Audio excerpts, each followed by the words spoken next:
My girlfriend's wealthy parents hated me before we'd even met. On my way to their mansion for the first time, I stopped to fix an old woman's vintage Rolls-Royce on the side of the road. I arrived an hour late, covered in grease, ready for them to throw me out. And then, the woman I had just helped pulled up behind me. Before we get into it, I have a question. What's the most stressful meet-the-parents moment you've ever had or heard of? Let me know in the comments. And be sure to subscribe for more stories every day. Okay, let's head out to that lonely country road. The phone call with my girlfriend, Sophia, was supposed to be a final, reassuring pep talk. Instead, it was a masterclass in anxiety. I was standing in my small apartment, already sweating in my best, and only, suit, and her voice on the other end was a tight, frantic whisper. "Okay, Mark, just remember the plan," she said. "When my father asks what you do not say you own a garage. You say you are in specialized automotive management. And if my mother asks about your hands, you tell her you've been doing some recreational woodworking.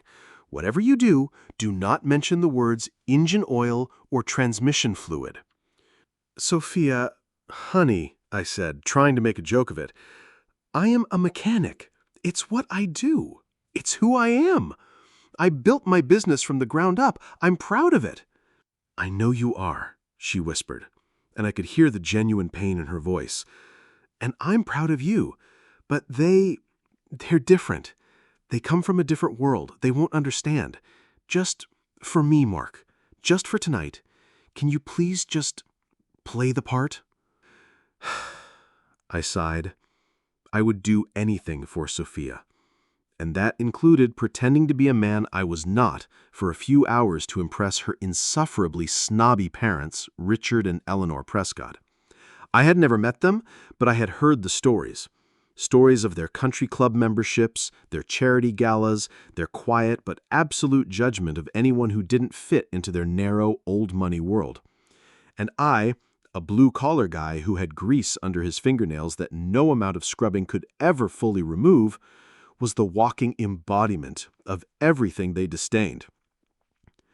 I spent 10 minutes scrubbing my hands with a stiff bristled brush until they were red and raw, a futile attempt to erase the evidence of my life's work. I got into my meticulously clean vintage pickup truck, a vehicle I had restored with my own 2 hands, and started the long drive out of the city and into their world. The further I drove, the more the landscape changed. Grimy city blocks gave way to sprawling suburbs, which then melted into vast, rolling hills of pristine horse country.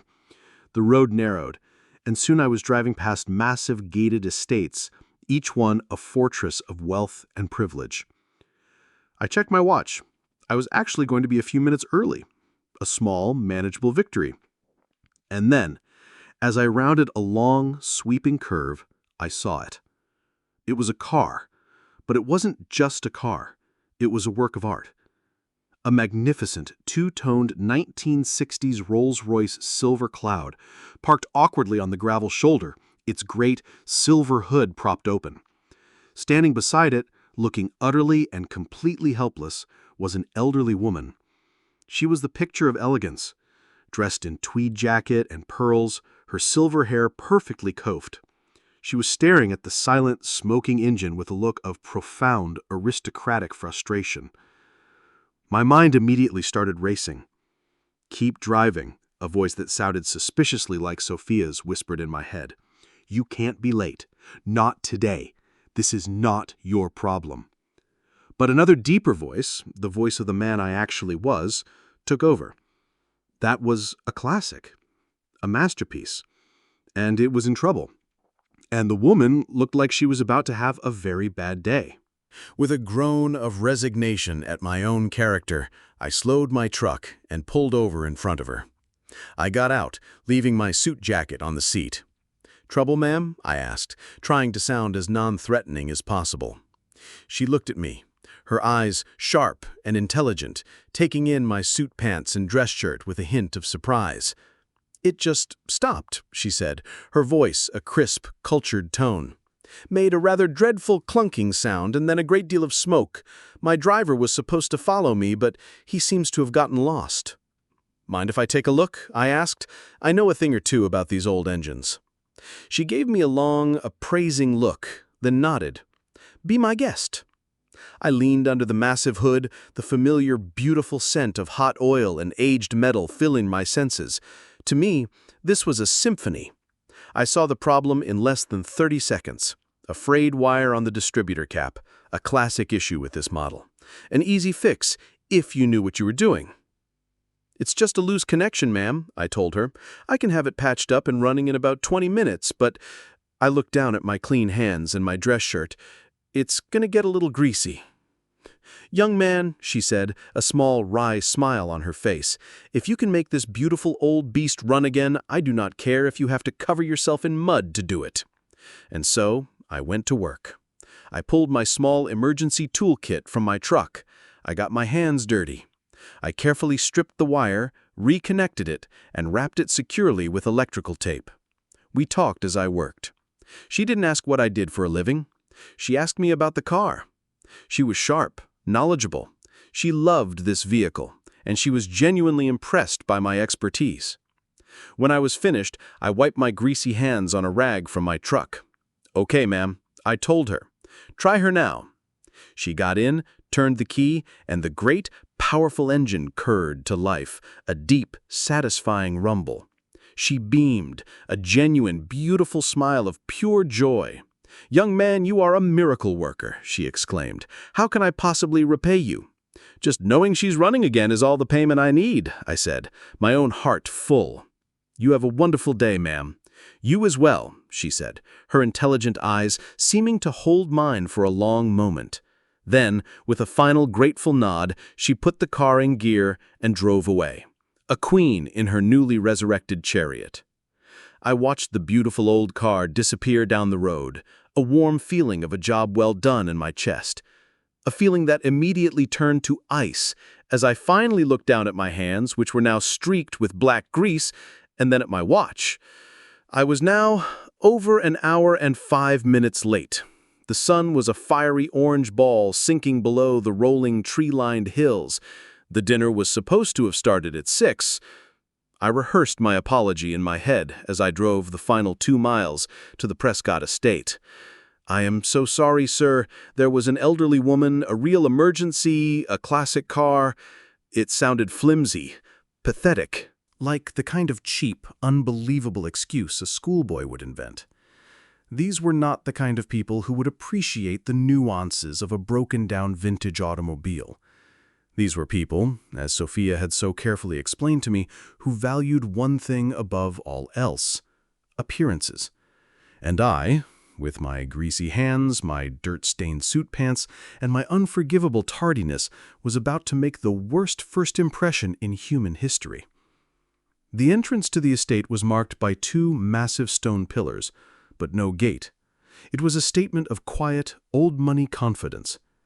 The driveway, a long, winding river of perfectly white gravel, crunched under my tires. It led through a landscape so perfectly manicured it looked unreal, finally opening up to reveal the house itself. Mansion was the only word for it. It was a sprawling 3-story brick Georgian manor, with dozens of tall, glittering windows, all of them lit from within like a grand, festive cruise ship. I parked my humble, if lovingly restored, pickup truck at the far end of a circular driveway that was already lined with expensive German sedans. I felt like a dinghy tying up next to a fleet of yachts. For a long moment, I just sat there, my hands gripping the steering wheel, my heart hammering against my ribs. I tried to clean the grease from under my fingernails with a useless paper napkin from the glove box, a futile gesture that only seemed to smear the blackness. This was it. I took a deep, steadying breath, got out of my truck, and began the long, lonely walk to the imposing front door. I rang the bell. The sound echoed, deep and sonorous, somewhere in the vastness of the house. I waited. After what felt like an eternity, the heavy, dark wood door swung open. And there was Sophia. Her face, which I had last seen on a video call, full of a beautiful, anxious hope, was now a mask of pure, horrified shock. "Mark," she whispered, her eyes wide as they took in my appearance, my disheveled hair, my grease-stained hands, and the dirt on my suit. "Oh my God, what happened to you? Are you okay? I was so worried. I tried calling you." "I'm so sorry, Soph," I began, my own voice a low, apologetic rumble. "I can explain. I was on my way, and there was this old woman on the side of the road. Her car had broken down, and I felt I had to stop and help her. But I never got to finish." Two figures emerged from the grand hallway behind her, stepping into the warm glow of the porch light. It was them. Richard and Eleanor Prescott. They were exactly as Sophia had described them, only more so. He was tall and silver-haired, dressed in a perfectly tailored smoking jacket. His face was a mask of cold, aristocratic disdain. She was impossibly elegant, her pearls gleaming, her expression of bored, chilly disapproval. They looked at their daughter's horrified face, and then they looked at me, and their expressions hardened into something that was beyond simple disapproval. It was a look of pure, unadulterated contempt. "So," Richard Prescott said, his voice a low, cutting drawl that was as sharp and as cold as a shard of glass, "this is him, the mechanic."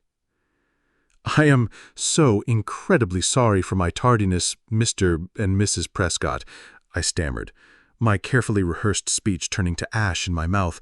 "There was a woman on the road, her vintage car had broken down, and I felt I had to stop and help her." Richard held up a hand, silencing me instantly. "We do not care for your excuses, young man. Punctuality in our world is not a suggestion. It is the baseline requirement of respect, a requirement you have clearly failed to meet on this, our very first meeting." His wife, Eleanor, then stepped forward, her eyes as cold and as hard as her diamond earrings, raking over my appearance with a look of physical disgust. She looked at my greasy hands, and a small, cruel smile touched her lips. "Sophia told us you were a man who works with his hands," she said, her voice dripping with a sweet, venomous disdain. "I see you've made no effort to hide the fact.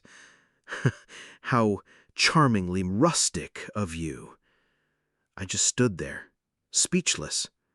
The double-barreled shotgun blast of their snobbery had left me completely disarmed. "I think it's best if we reschedule this visit, Mark," Richard said, his tone one of a man dismissing a servant. He was not even looking at me anymore. He was looking at his daughter. "Perhaps for a time when your friend can present himself with a modicum of the dignity we expect in this house." He then turned his back on me, a final, absolute act of dismissal. Defeat was a cold, bitter taste in my mouth. I had failed. I had played their game, and I had lost spectacularly. I gave Sophia one last heartbroken look, a silent apology for not being the man her family wanted, and I turned to walk back into the darkness, my future with her feeling as distant and as cold as the stars. But before I could take a single step off the grand, imposing porch, the sound reached me. It was a sound I knew intimately, the deep, beautiful, and profoundly familiar rumble of a classic V12 Rolls-Royce engine. A pair of bright, powerful headlights swept across the manicured lawn, illuminating the four of us in a sudden, dramatic glare. I froze, my hand on the railing, my heart giving a single, hopeful, and utterly confused leap. I knew that sound. I knew that car. The magnificent, two-toned silver cloud glided to a whisper-quiet stop behind my humble pickup truck. For a moment, no one on the porch moved. Richard and Eleanor Prescott stared, their faces a mixture of bewilderment and annoyance at this unexpected interruption of their triumph. Sophia just watched, her earlier despair now tinged with a deep, questioning curiosity. The driver's side door of the Rolls-Royce opened with a soft, satisfying click. A chauffeur, impeccably dressed in a dark suit and cap, stepped out and moved with a practiced, formal grace to open the rear passenger door. A hand emerged first, an elegant, pale hand adorned with a single massive sapphire ring that seemed to drink the light from the porch. Then slowly, regally, the occupant of the car stepped out.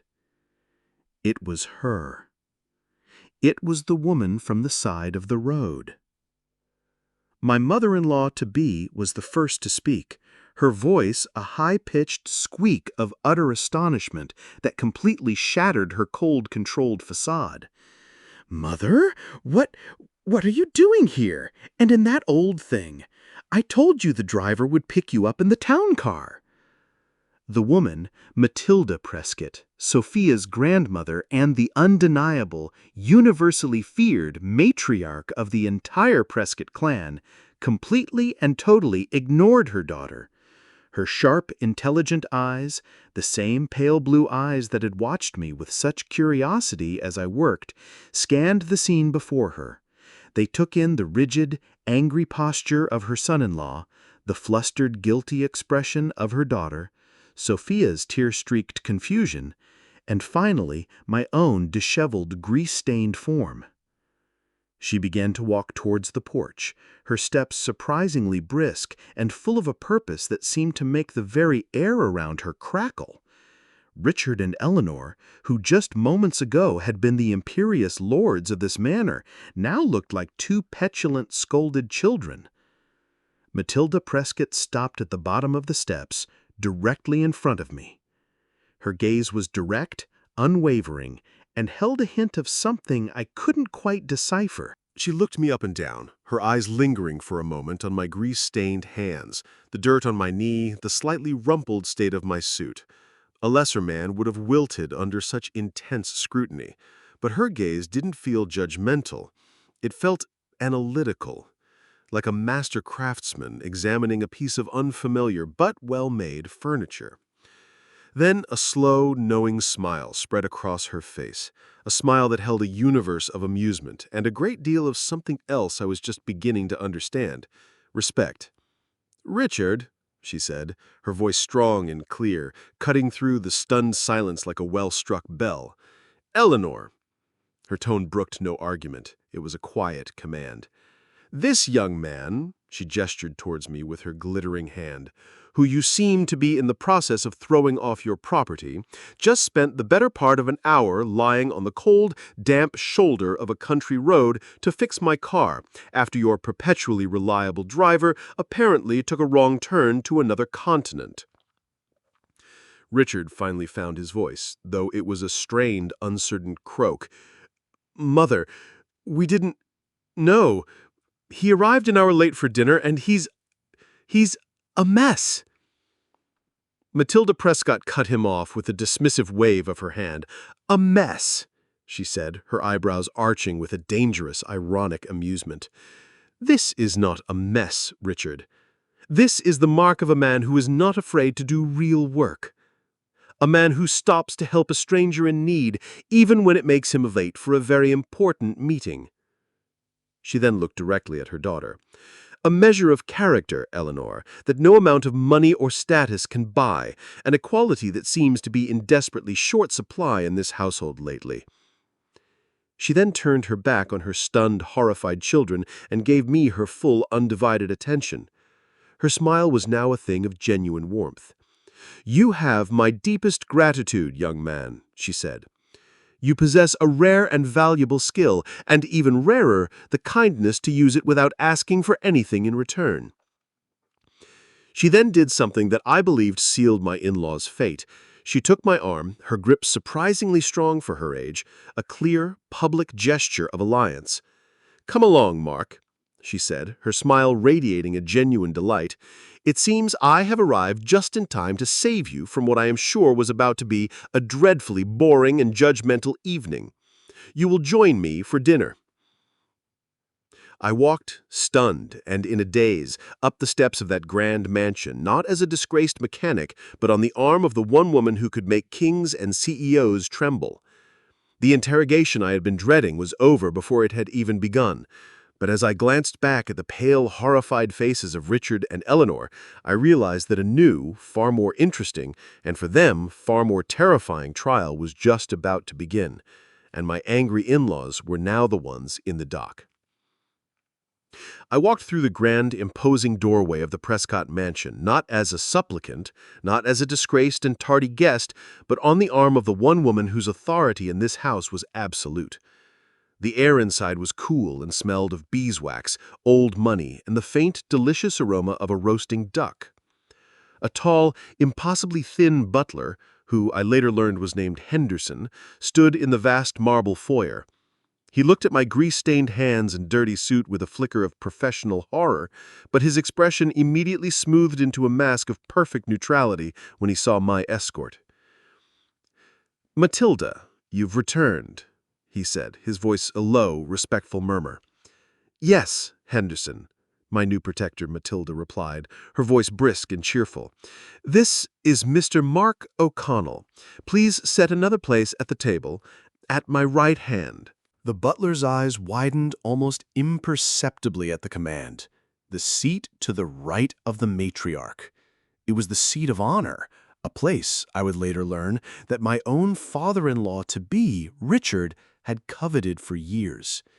We were followed into the house by the silent, shell-shocked remnants of the welcoming committee. Richard and Eleanor Prescott, who just moments ago had been the imperious lords of this castle, now trailed in our wake like chastened children. My girlfriend, Sophia, followed behind them, her face a beautiful, breathtaking picture of dawning awe and suppressed, joyous laughter. Matilda led me into the dining room. It was a room so grand it seemed almost absurd, with a table long enough to land a small aircraft on, set for what looked like 20 people, though only the 5 of us were present. She guided me to my seat of honor, and I sat, feeling like a commoner who had accidentally stumbled into a royal court and been mistaken for a visiting prince. The dinner that followed was the most surreal, the most satisfying, and the most terrifying 90 minutes of my entire life. It was not a meal. It was a performance, a quiet, brutal, and masterfully executed play with Matilda as the sole director and her own children as the hapless, humiliated supporting cast. She completely and totally ignored them. For the entire meal, her focus was a laser beam directed only at me. She did not ask me about my income or my family or my future financial prospects. She asked me about me. "So, Mark," she began, after the butler had poured us both a deep ruby red wine, "a 1960s silver cloud. A magnificent machine, but a notoriously temperamental one. The fuel pump, I'm told, is a nightmare. What's the secret to keeping the pressure consistent?" And so I told her. I spoke of my passion, of my craft. I talked about the elegant simplicity of a carburetor, the lost art of hand-tooling a custom part, the unique satisfaction of bringing a beautiful, forgotten old engine back to life. I spoke not as a greasy mechanic, but as an artisan, a craftsman, a man who truly loved his work. And she listened, her sharp, intelligent eyes never leaving my face, asking smart, insightful questions, her interest genuine and absolute. At one point, Richard, my future father-in-law, clearly unable to bear the irrelevance any longer, tried to interject. "Speaking of investments, Mother," he began, his voice a little too loud, "the market for pre-war classics is showing a significant downturn." Matilda cut him off with a cool, dismissive wave of her hand. "Richard, please," she said without even looking at him. "We are discussing things of actual, tangible value tonight, not your imaginary numbers on a screen. Mark is a man who builds things, a concept I fear is becoming quite foreign to this family." The verbal slap was so sharp, so precise, that Richard physically flinched and retreated into a sullen, resentful silence for the rest of the meal. Later, Eleanor, my future mother-in-law, made a desperate attempt to regain some ground. "The duck is simply divine, isn't it, Mother? I had the chaff flown in from New York." Matilda took a delicate bite, chewed thoughtfully, and then looked at me. "It's quite good," she conceded. "But you know, Mark, a well-tuned engine, an engine that has been cared for and brought back from the brink by a skilled hand, that is a far more satisfying thing than any fancy meal. Don't you agree?" "Yes, ma'am," I said, a slow smile spreading across my face as I finally understood the game she was playing.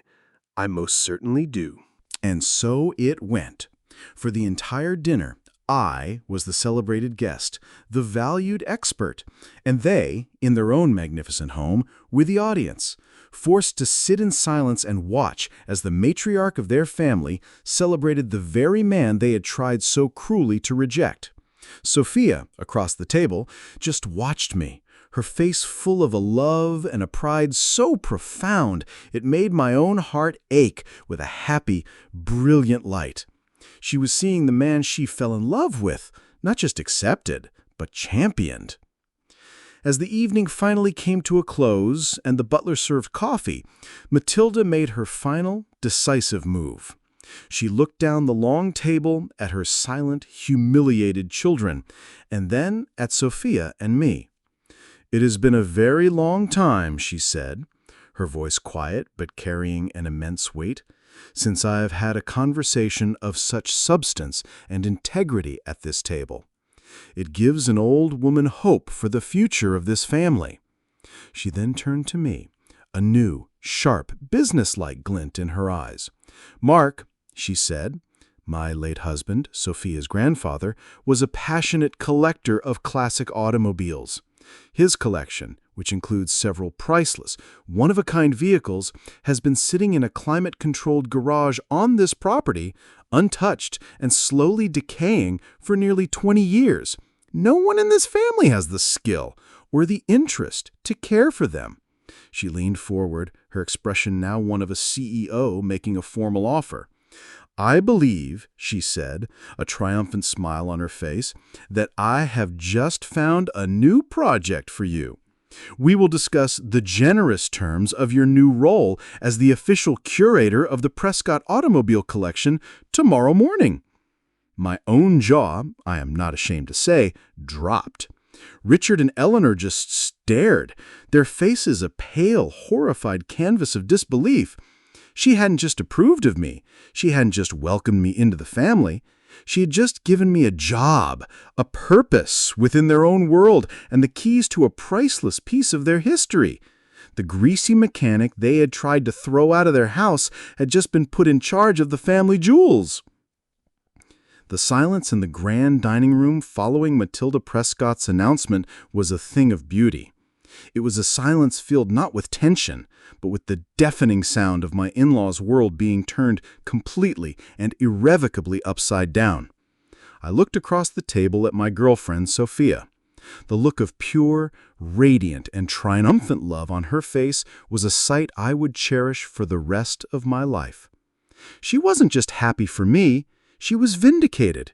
The man she loved, the man her parents had deemed a dirty, unpresentable commoner, had just been knighted by the Queen herself. My future father-in-law, Richard, looked as though he had been physically struck. His mouth opened and closed silently, like a fish gasping for air. My future mother-in-law, Eleanor, was a statue of pure, pale horror, her wineglass frozen halfway to her lips. They had lost. In their own home, at their own table, they had been utterly and completely outmaneuvered. Their judgment had been judged and found wanting. I finally found my voice, a humble and slightly shaky thing. "Ma'am, I don't know what to say. That is an incredibly generous offer. I would be honored." "Nonsense," she said, with a dismissive wave of her hand, though her eyes were twinkling with a fierce delight. "It is not a generous offer, Mark. It is a practical one. I am saving a priceless piece of my late husband's history from slowly turning to dust at the hands of people who see it only as a number in a ledger. You, I can tell, see the soul in the machinery. That is a skill that cannot be bought." As Sophia and I were finally preparing to leave hours later, after a long and wonderful conversation with Matilda about the glories of the 1930s Duesenberg engine, my in-laws made one last desperate stand. They cornered Matilda in the grand foyer. "Mother, you cannot be serious," Eleanor hissed, her voice a low, furious whisper. "You are not actually planning to give this grease monkey access to Father's collection. It's a priceless piece of our family's heritage." Matilda turned, and the warm, grandmotherly woman I had been speaking to all evening vanished, replaced by a figure of such cold, aristocratic authority that even I took an involuntary step back. "Eleanor," she said, her voice like ice, "let me be perfectly, crystal clear. This family's heritage is not in its cars, or its houses, or its stock portfolios. This family's heritage is supposed to be in its character, a quality this young man has displayed in abundance, and a quality you and your husband," she gave a withering glance at Richard, "have shown a shocking lack of tonight." She then turned to me. "Mark has my complete and total confidence. He is a man of skill, decency, and kindness. He is a welcome and much-needed addition to this family. You will show him the respect he has earned. Do I make myself clear?" "Yes, Mother," Eleanor whispered, her face pale, her eyes fixed on the floor. Matilda then smiled at me again. "Henderson will give you the keys to the west garage in the morning, Mark," she said. "Have fun." The months that followed were a quiet revolution. Our wedding was a beautiful, joyful affair. My in-laws were there, their smiles strained, but their behavior impeccably polite. They were terrified of Matilda, and it showed. The day after our honeymoon, I walked into the fabled West Garage for the first time, with Sophia at my side. It was a car lover's heaven, a dusty, silent cathedral of automotive greatness. There were pre-war Bugattis, classic Ferraris, ancient, magnificent American muscle cars. It was a lifetime of work, a project of pure joy. And it was now my responsibility, my purpose. I never had to pretend to be a man of automotive management again.